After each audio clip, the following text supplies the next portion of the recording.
السلام عليكم ورحمة الله وبركاته. نحمد الله العظيم ونصلي ونسلم على رسوله الكريم. أما بعد فقد قال الله تعالى في القرآن العظيم والفرقان المجيد بعد أعوذ بالله من الشيطان الرجيم بسم الله الرحمن الرحيم والقاظمين الغيظ والعافين عن الناس والله يحب المحسنين. وقال أيضا في مكان آخر إنك لعلى خلق عظيم. صدق الله العلي العظيم. وقال رسول الله صلى الله عليه وسلم في حديثه الشريف إنما بعثت لأتمم مكارم الأخلاق أو كما قال عليه الصلاة والسلام. அளவற்ற அருளாளனும் நிகரற்ற அன்புடனுமாகிய வல்ல ரஹ்மானுக்கே புகழனைத்தும் உண்டாவதாக. அவனுடைய சாந்தியும் சமாதானமும் எம்பெருமானார் முஹம்மது முஸ்தபா ஸல்லல்லாஹு அலைஹி வஸல்லம் அவர்களின் மீதும் அன்னாரின் வாழ்க்கை அடிபெறலாமல் அப்படியே வாழ்ந்து காட்டிய உத்தம சஹாபாக்கள், தாபிஈன்கள், தபஅ தாபிஈன்கள், ஹத்தாபுகள், அவுலியாக்கள், ஷுஹதாக்கள், சாலிஹீன்கள் என அத்தனை நல்லடியார்கள் மீதும் உண்டாவதாக. குறிப்பாக இங்கு ஜும்ஆவில் கலந்து கொள்வதற்காக வந்திருக்கக்கூடிய நம் அனைவரின் மீதும் என்றென்றும் நின்று நிலவட்டுமாக. ஆமீன். அல்லாஹ்வின் மாபெரும் அருளால் அவனுடைய மாபெரும் கிருபையால் அல்லாஹு தஆலா நமக்கு ஈமானுடைய பாக்கியத்தை தந்திருக்கின்றார். ஈமான் என்பது அல்லாஹு தஆலா தான் யாரை விரும்புகின்றானோ, தான் யாரை நாடுகின்றானோ அவர்களுக்கு மட்டுமே கொடுக்க முடியும். அவர்களால் மட்டுமே அந்த பாக்கியத்தை பெற முடியும் என்பதில் எவ்வித சந்தேகமும் கிடையாது. அந்த அடிப்படையில் நாம் பார்த்தோம் என்று சொன்னால், நாம் இந்த உலகத்தில் வாழக்கூடிய இந்த காலகட்டத்தில் இஸ்லாமியர்களாக ஈமான்தாரிகளாக இருப்பதற்கான காரணம் என்னவென்று நாம் பின்னணி காரணத்தை யோசித்து பார்த்தோம் என்று சொன்னால், வல்ல ரஹ்மான் நாம் எல்லாம் முஸ்லிமாக ஆக வேண்டும், நாம் எல்லாம் ஈமான்தாரியாக ஈமானுடையவர்களாக ஆக வேண்டும் என்று அல்லாஹு தஆலா நம்மை தேர்ந்தெடுத்திருக்கின்றார். விரும்பி அல்லாஹு தஆலா இவர்கள் எல்லாம் முஸ்லிமாக இருக்க வேண்டும் என்ற அல்லாஹு தஆலாவுடைய விருப்பத்திற்கேற்ப நாம் எல்லாம் இஸ்லாமியர்களாக இருக்கின்றோம். முஸ்லிம்களாக வாழக்கூடிய நம்முடைய வாழ்க்கையினுடைய காலகட்டத்தில் நாம் இறைவனுக்கு என்னென்னவெல்லாம் செய்ய வேண்டும், ரசூல் ஸல்லல்லாஹு அலைஹி வஸல்லம் அவர்கள் நமக்கு என்னென்ன வழியெல்லாம் காட்டியிருக்கின்றார்கள் என்று நாம் சிந்திக்க கடமைப்பட்டிருக்கின்றோம். வெறுமனே உலகத்தில் அனுப்பப்பட்டதற்கான நோக்கம் உலக வாழ்க்கையை மனம் போன போக்கில் வாழ்ந்துவிட்டு உலகத்தை விட்டு பிரிந்து நாளை இறைவனை சந்திப்பது கிடையாது. உலக வாழ்க்கை என்பது இறைவன் இந்த மனிதர்களை உலகில் அனுப்பதற்கான காரணத்தை நாம் பார்த்தோம் என்று சொன்னால், இந்த உலகம் என்பது ஒரு சோதனை களம்.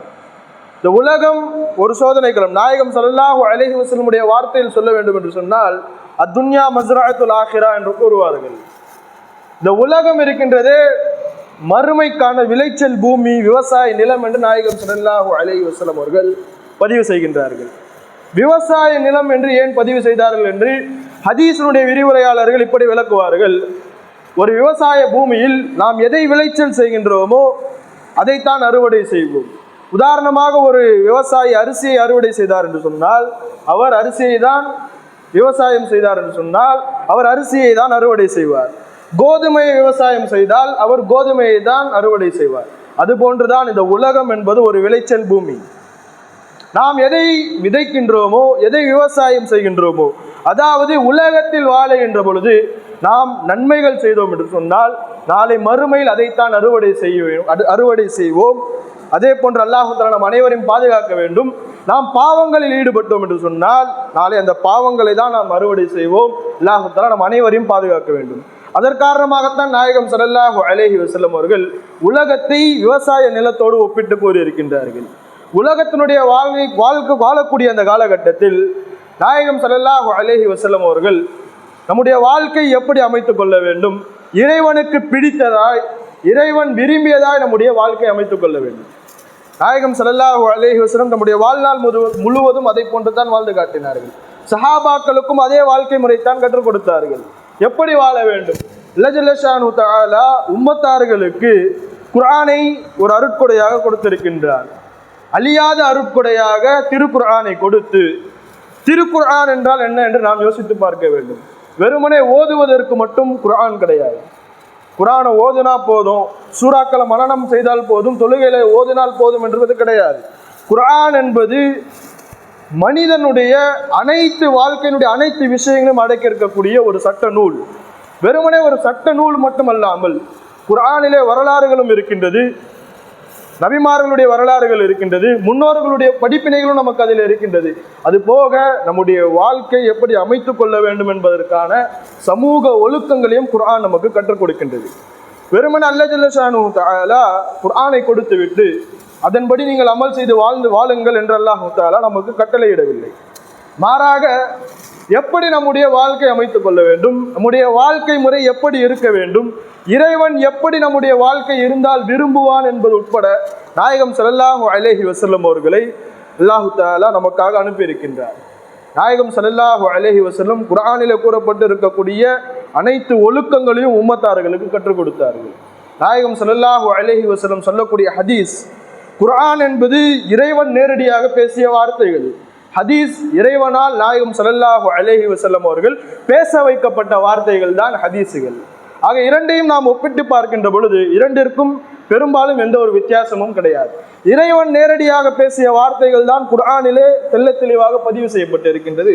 ஹதீஸுகளிலே நாம் பார்த்தோம் என்று சொன்னால் நாயகம் ஸல்லல்லாஹு அலைஹி வஸல்லமுடைய நபி மொழி என்று நாம் அறியப்படுகின்றோம் அல்லவா, அது என்னவென்று சொன்னால் இறைவன் நாயகம் ஸல்லல்லாஹு அலைஹி வஸல்லம் அவர்களை உம்மத்தார்களுக்கு நீங்கள் விஷயங்களை வஸ்துக்களை விலக்கி கூறுங்கள் என்று கற்றுக் கொடுத்ததுதான் ஹதீஸுகள். அதைத்தான் நாயகம் ஸல்லல்லாஹு அலைஹி வஸல்லம் உம்மத்தார்களுக்கு கற்றுக் கொடுத்தார்கள். அந்த வரிசையில் நாம் பார்த்தோம் என்று சொன்னால் உலகத்தில் வாழக்கூடிய அந்த நாட்களில் அந்த குறுகிய காலகட்டத்தில் நாயகம் ஸல்லல்லாஹு அலைஹி வஸல்லம் கூறுகின்ற பொழுது, எனக்கு முன்னிருந்த சமுதாயத்தினர் எல்லாம் ஆயிரம் ஆண்டுகள் எல்லாம் வாழ்ந்தார்கள். நூஹ் அலைஹிஸ்ஸலாமுடைய வரலாறை நாம் பார்க்கின்ற பொழுது ஏறத்தாழ 950 ஆண்டுகள் வாழ்ந்தார்கள். ஆதம் அலைஹிஸ்ஸலாம் அவர்கள் 1000க்கும் மேற்பட்ட வயது வரை அவர்கள் வாழ்ந்தார்கள் எல்லாம் நமக்கு குறிப்புகள் கிடைக்கின்றது. ஆனால் உம்மத்தை முஹம்மதியாவினுடைய வாழ்க்கையினுடைய காலகட்டத்தை நாயகம் ஸல்லல்லாஹு அலைஹி வஸல்லம் பதிவு செய்கின்ற பொழுது 60க்கும் 70க்கும் உட்பட்டதுதான் இந்த உம்மத்தை முஹம்மதியாவினுடைய வாழ்க்கையினுடைய காலகட்டம். அதை தாண்டி வாழக்கூடியவர்கள் அல்லாஹு தஆலா கிருபை செய்து விட்டான், அவர்களுக்கு அல்லாஹு தஆலா நன்மை கொடுப்பார் என்று கிதாபுகளை நம்மால் அறிய முடிகின்றது. இந்த குறுகிய காலகட்டத்தில், குறுகிய ஒரு 60-70 காலகட்டத்தில் 60-70 வயது வரை நாம் நம்முடைய வாழ்க்கை எப்படி அமைத்துக் கொள்ள வேண்டும், குர்ஆனுடைய ஒளியில் நாயகம் ஸல்லல்லாஹு அலைஹி வஸல்லம் அவர்கள் கற்றுத்தந்த வாழ்க்கை முறைப்படி நம்முடைய வாழ்க்கையை நாம் அமைத்துக் கொள்ள வேண்டும். எப்படி நற்குணத்தை நாயகம் ஸல்லல்லாஹு அலைஹி வஸல்லம் அவர்கள் உம்மத்தார்களுக்கு கற்றுக் கொடுத்திருக்கின்றார்கள். இறையச்சமுடையவர்களாக நற்குணம் உள்ளவர்களாக நம்முடைய வாழ்க்கையை நாம் அமைத்துக் கொள்ள வேண்டும். இறையச்சம் என்றால் என்ன? நாம் எந்த ஒரு காரியம் செய்கின்ற பொழுதும் இறைவன் நம்மை கண்காணிக்கின்றான், நம்மை பார்க்கின்றான் என்ற ஒரு உள்ளத்தில் ஏற்படக்கூடிய அந்த அச்சம்தான் இறையச்சம். நாம் வாழக்கூடிய முழு நாட்களும் அல்லாஹ் தஆலாவை பயந்தவர்களாய் நாம் வாழ வேண்டும். யாரோ பார்க்கிறார்கள் என்றெல்லாம் இல்லாமல் அல்லாஹ் எப்பொழுதும் நம்மை பார்த்து கொண்டு இருக்கின்றார். நாம் என்ன தவறு செய்தாலும் சரி, எந்த நன்மை செய்தாலும் சரி, இறைவன் நம்மை கண்காணித்துக் கொண்டே இருக்கின்றான் என்ற ஒரு அச்சம் நம்முடைய உள்ளத்தில் வர வேண்டும். ஒரு தடை செய்யப்பட்ட காரியத்தை நாம் செய்ய முனைப்படுகின்ற பொழுது அல்லாஹு தஆலா பார்க்கின்றான், அல்லாஹு தஆலா கண்காணிக்கின்றான் என்ற அச்சம் நம்முடைய உள்ளத்தில் ஏற்பட வேண்டும். அப்படி ஏற்பட்டால் தான் அவர் உண்மையான முஃமினாக இருக்க முடியும் என்று நாயகம் ஸல்லல்லாஹு அலைஹி வஸல்லம் அவர்கள் ஹதீஸ் மூலமாக நமக்கு விளக்குகின்றார்கள். இறையச்சமும் நற்குணமும் யார் அதிகமாக இருக்கின்றதோ, யாரிடத்திலே இறையச்சமும் நற்குணங்களும் ஒருங்கே பெறப்படுமோ அவர்கள்தான் சுவனத்தில் அதிகமாக புகுவார்கள் என்று நாயகம் ஸல்லல்லாஹு அலைஹி வஸல்லம் அவர்கள் கூறியிருக்கின்றார்கள்.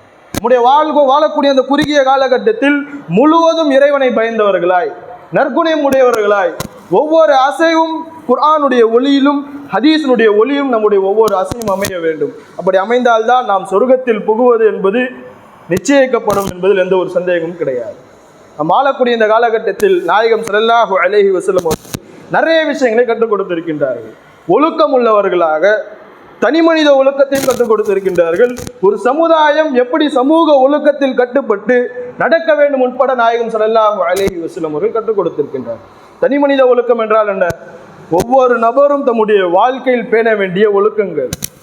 குடும்பத்தார்களோடும் சரி, உறவினர்களோடும் சரி, உடன் வேலை செய்பவர்களோடும் சரி, யாராக இருப்பினும் சரி, அவர்களோடு ஒழுக்கத்தை நாம் பேண வேண்டும்.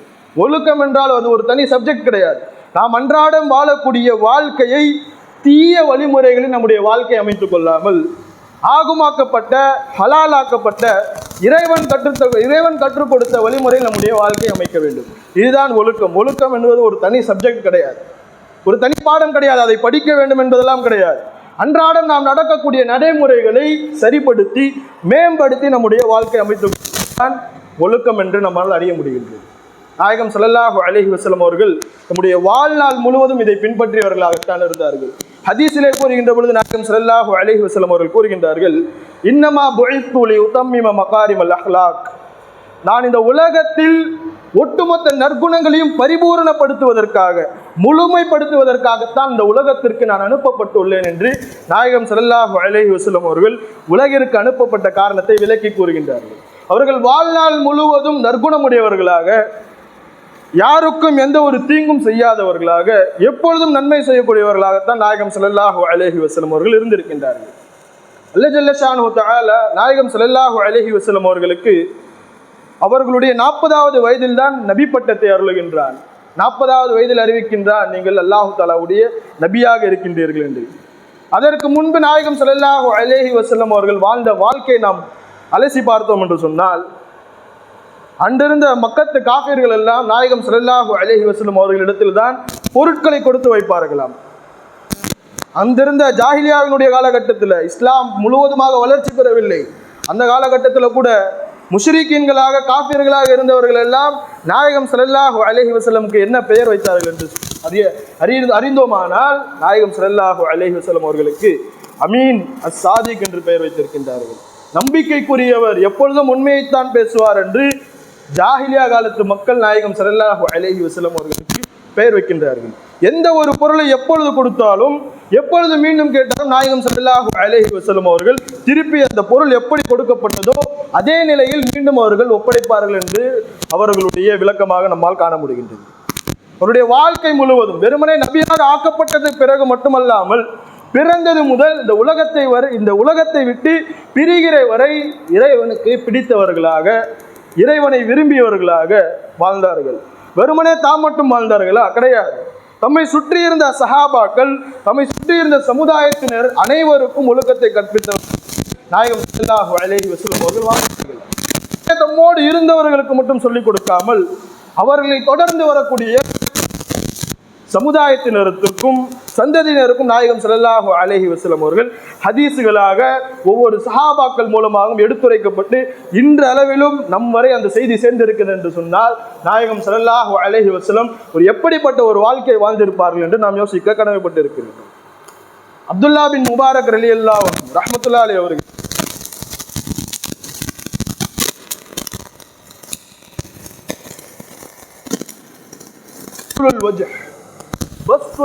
என்று கூறுகின்றார்கள். எப்பொழுதும் மலர்ந்த முகத்தோடு, புன்னகித்த முகத்தோடு பதுலுல் மஅரூஃப், எப்பொழுதும் அடுத்தவர்களுக்கு நன்மை செய்யக்கூடியவர்களாக, எப்பொழுதும் பிறருடைய நலவை சார்ந்தவர்களாக, பிறருக்கு நல்லது செய்யக்கூடியவர்களாக நாம் இருக்க வேண்டும். மூன்றாவதாக அவர்கள் பதிவு செய்கின்றார்கள் கஃபுல் அதா, ஒரு நபருக்கு ஏற்பட்டிருக்கக்கூடிய நோவினையை தடுத்தவர்களாக, யாருக்கும் எந்த ஒரு நோவினையும் தீங்கும் செய்யாதவர்களாக நாம் நம்முடைய வாழ்க்கை அமைத்துக் கொள்ள வேண்டும். நிறைய விஷயங்களை நாயகம் ஸல்லல்லாஹு அலைஹி வஸல்லம் அவர்கள் பதிவு செய்திருக்கின்றார்கள். நாயகம் ஸல்லல்லாஹு அலைஹி வஸல்லம் கூறுகின்றார்கள், சஹாபாக்கள் எல்லாம் ஒரு சபையில் அமர்ந்து கொண்டிருக்கின்றார்கள்.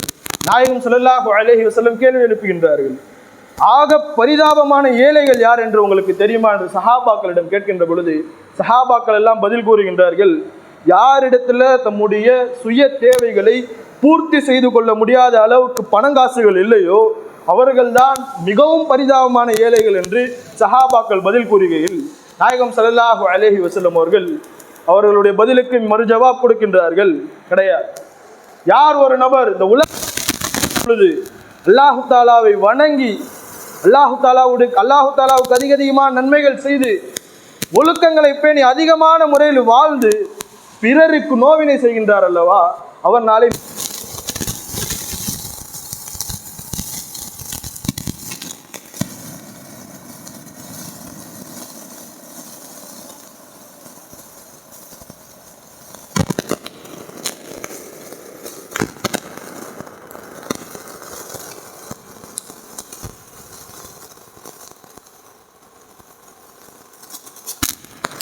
தஆலா என்ன செய்வான் என்று சொன்னால் அவருடைய ஒட்டுமொத்த நன்மையும் பறிக்கப்பட்டு அவருக்கு கொடுப்பான்.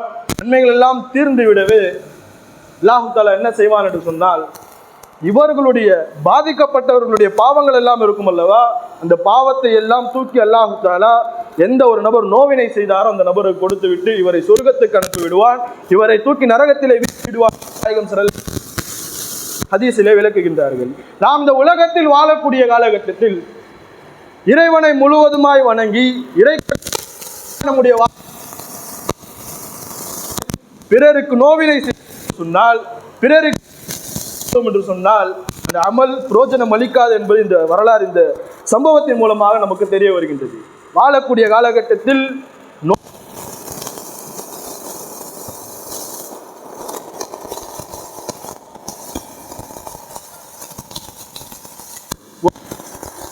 உரிமை சரியான முறையில் எந்த ஒரு நோக்கினையும் நாம் யாருக்கும் செய்யக்கூடாது. செய்தோம் என்று சொன்னால் அந்த நபர் மன்னிக்காத வரை அல்லாஹ் தஆலா நம்மை மன்னிக்க மாட்டான் என்று நாயகம் ஸல்லல்லாஹு அலைஹி வஸல்லம் அவர்கள்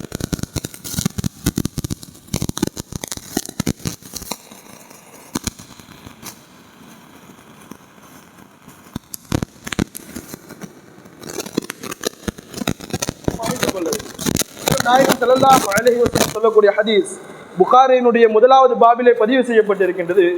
அல் முஸ்லிமு மன் சலிம் அல் முஸ்லிமூன மின் லிசானிஹி வ யதிஹி என்று கூறுகின்றார்கள். உண்மையான முஸ்லிம் யார் என்று சொன்னால் எந்த முஸ்லிம் பிற முஸ்லிமுக்கு தன்னுடைய கரத்தாலும் தன்னுடைய நாவாலும் தன்னுடைய கரத்தாலும் நோவினை ஏற்படுத்தாத முஸ்லிம் தான் உண்மையான முஸ்லிம் என்று நாயகம் ஸல்லல்லாஹு அலைஹி வஸல்லம் அவர்கள் கற்றுக் கொடுக்கின்றார்கள்.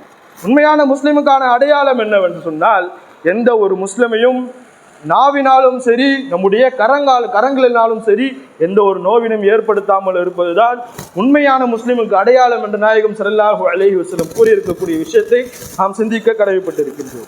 நாயகம் ஸல்லல்லாஹு அலைஹி வஸல்லம் அவர்கள் சின்ன சின்ன விஷயங்கள் எல்லாம் நமக்கு கற்றுக் கொடுத்திருக்கின்றார்கள்.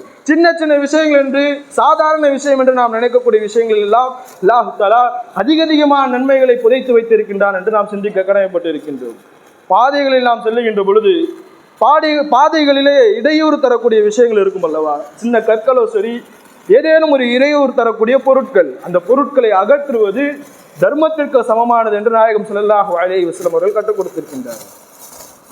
நாயகம் ஸல்லல்லாஹு அலைஹி வஸல்லம் அவர்கள் சஹாபாக்களை எச்சரிக்கை செய்கின்ற பொழுது எப்படி எச்சரிக்கை செய்கின்றார்கள், நீங்கள் பாதையில் அமருவதை முற்றிலும் தவிர்த்துக் கொள்ளுங்கள், பாதையில தெருக்களில் அமருவதை நீங்கள் முற்றிலும் தவிர்த்துக் கொள்ளுங்கள் என்று நாயகம் ஸல்லல்லாஹு அலைஹி வஸல்லம் சஹாபாக்களுக்கு கட்டளையிடுகின்ற பொழுது சஹாபாக்கள் எல்லாம் கேட்கின்றார்கள், யார் ரசூலல்லாஹ் பாதையில் அமர்வதற்கான சூழ்நிலைகள் ஏற்பட்டால் நாங்கள் என்ன செய்ய வேண்டும் என்று கேட்கின்ற பொழுது பாதையினுடைய உரிமைகளை நீங்கள் பாதுகாத்துக் கொள்ளுங்கள், அதை மீறிவிடாதீர்கள் என்று கூறுகின்றார்கள்.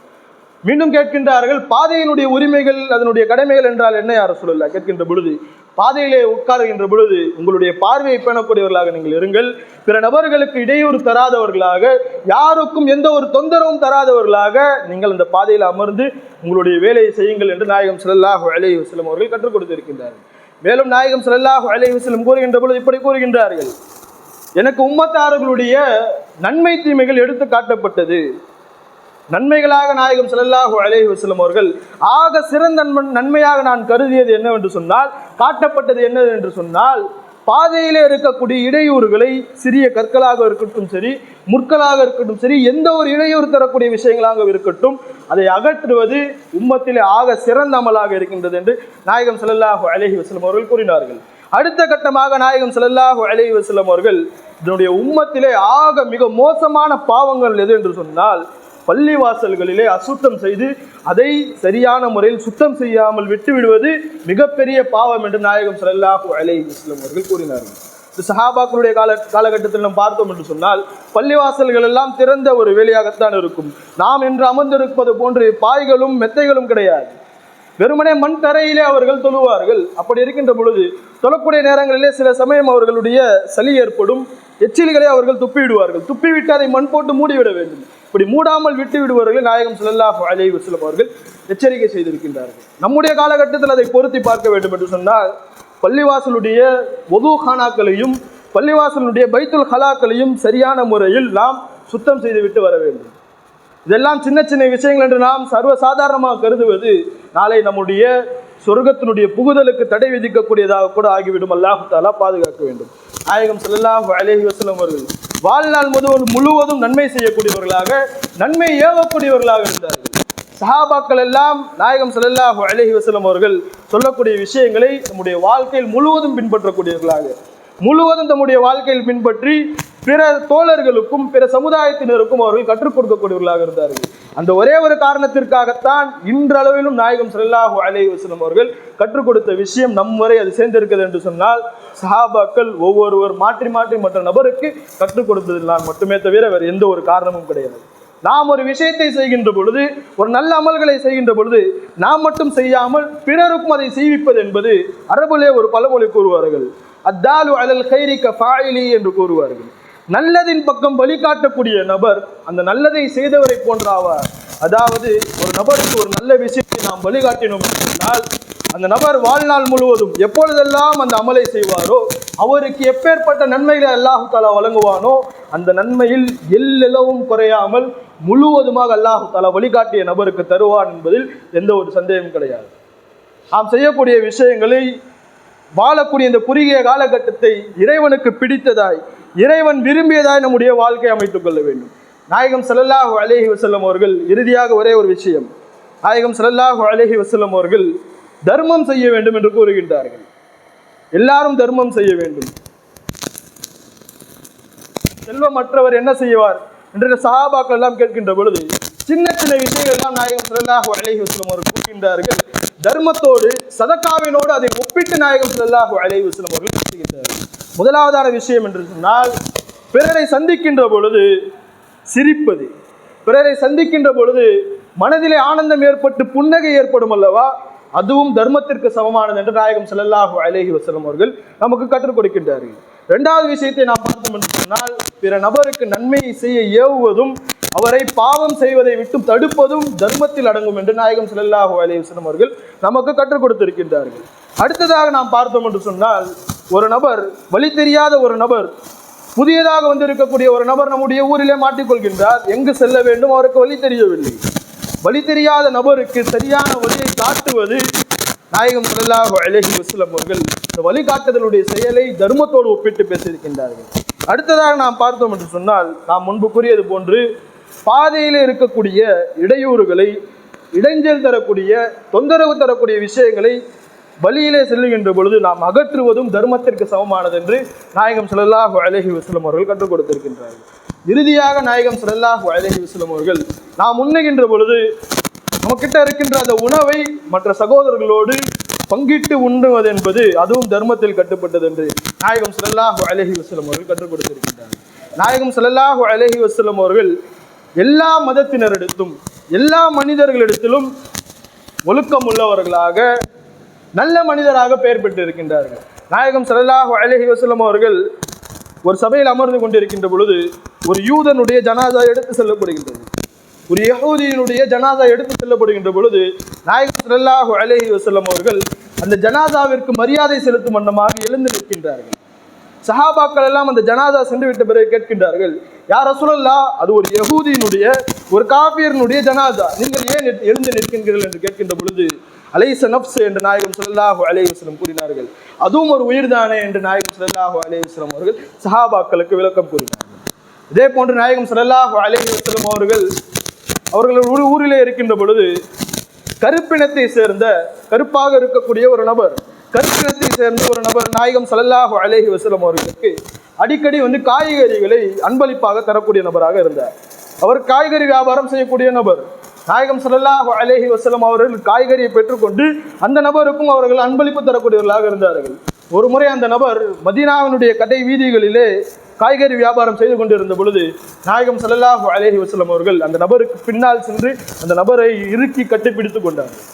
அந்த நபருக்கு தெரியவில்லை, யார் யார் என்னை விட்டுவிடுங்கள் விட்டுவிடுங்கள் என்று கதறுகின்ற பொழுது நாயகம் ஸல்லல்லாஹு அலைஹி வஸல்லம் அந்த கையை அகற்றுகின்றார்கள். அந்த நபர் பார்க்கின்ற பொழுது உள்ளத்திலே ஒரு விதமான சந்தோஷம் ஏற்படுகின்றது. சந்தோஷம் ஏற்படுகின்ற பொழுது, யா ரசூலுல்லாஹ், நீங்கள் தானா என்று நாயகம் ஸல்லல்லாஹு அலைஹி வஸல்லம் நெஞ்சிலே அவருடைய தலையை வைத்து சாய்ந்து கொள்கின்றார். நாயகம் ஸல்லல்லாஹு அலைஹி வஸல்லம் அவர்கள் விளையாட்டாக கேட்கின்றார்கள், இந்த கருப்பின் அடிமையை யார் வாங்கிக் கொள்வார் கேட்கின்ற பொழுது அந்த கருப்பு நபர் கூறுகின்றார், நாயகம் ஸல்லல்லாஹு அலைஹி வஸல்லம் அவர்களே, என்னை நீங்கள் எவ்வளவு காசுக்கு விற்றாலும் நான் விலை மதிப்பில்லாத செல்லா காசாகத்தான் செல்லுவேன் என்று நாயகம் ஸல்லல்லாஹு அலைஹி வஸல்லம் அவர்கள் இடத்தில் கூறுகின்ற பொழுது, நீங்கள் உலகத்தில் வேணால் செல்லா காசாக இருக்கலாம், ஆனால் அல்லாஹு தஆலாவிடத்தில் நீங்கள் மிகவும் உயர்ந்த அந்தஸ்துடையவர்களாக இருக்கின்றனர் என்று நாயகம் ஸல்லல்லாஹு அலைஹி வஸல்லம் அவர்கள் இன பாகுபாடு இல்லாமல், மத பாகுபாடு இல்லாமல், மொழி பாகுபாடு இல்லாமல், எந்த ஒரு பாகுபாடும் இல்லாமல் அனைத்து நபர்களையும் சரியான முறையில் நடத்தினார்கள். ஆனால் இன்றைய காலகட்டத்தில் நாம் பார்க்கின்ற பொழுது மாற்று மத கலாச்சாரங்கள் கொஞ்சம் கொஞ்சமாக இஸ்லாமை சுரண்டி கொண்டிருக்கின்றது. அல்லாஹ் தஆலா பாதுகாக்க வேண்டும். பிற மதத்தை பார்த்துவிட்டு அதே போன்று நாமும் நம்முடைய மதத்தை செய்ய வேண்டும், நாமும் அதை செய்ய வேண்டும் என்று வித்தியாசமான முறையில் அல்லாஹ் தஆலா அனுமதிக்காத, நாயகம் ஸல்லல்லாஹு அலைஹி வஸல்லம் அவர்கள் அனுமதிக்காத முறையில் நாம் இஸ்லாமை சுரண்டி கொண்டிருக்கின்றோம். அல்லாஹ் தஆலா பாதுகாக்க வேண்டும். அனைத்து நபர்களும் அனைத்து உயிர்களும் சமமானதுதான். அது இந்துவாக இருக்கட்டும், முஸ்லிமாக இருக்கட்டும், கிறிஸ்தவனாக இருக்கட்டும், யாராக வேணாலும் இருக்கட்டும், அனைவரும் அல்லாஹ் தஆலாவால் படைக்கப்பட்டவர்கள் தான். மாற்று மதத்தில் இருக்கக்கூடிய பாகுபாடு போன்று இஸ்லாமில் எந்த ஒரு பாகுபாடும் கிடையாது. அல்லாஹ் தஆலா நம் அனைவரையும் நாளை சொர்க்கத்தில் ஒன்றிணைப்பானாக. நாயகம் ஸல்லல்லாஹு அலைஹி வஸல்லம் கற்றுக் கொடுத்த நற்குணத்தை நம்முடைய வாழ்க்கையில் முழுவதும் பின்பற்றக்கூடியவர்களாக அல்லாஹ் தஆலா உங்களையும் என்னையும் ஆக்குவானாக. வாஹிர தஅவானா அல்ஹம்துலில்லாஹி ரப்பில் ஆலமீன். அஸ்ஸலாமு அலைக்கும் வரஹ்மத்துல்லாஹி வபரகாத்துஹு.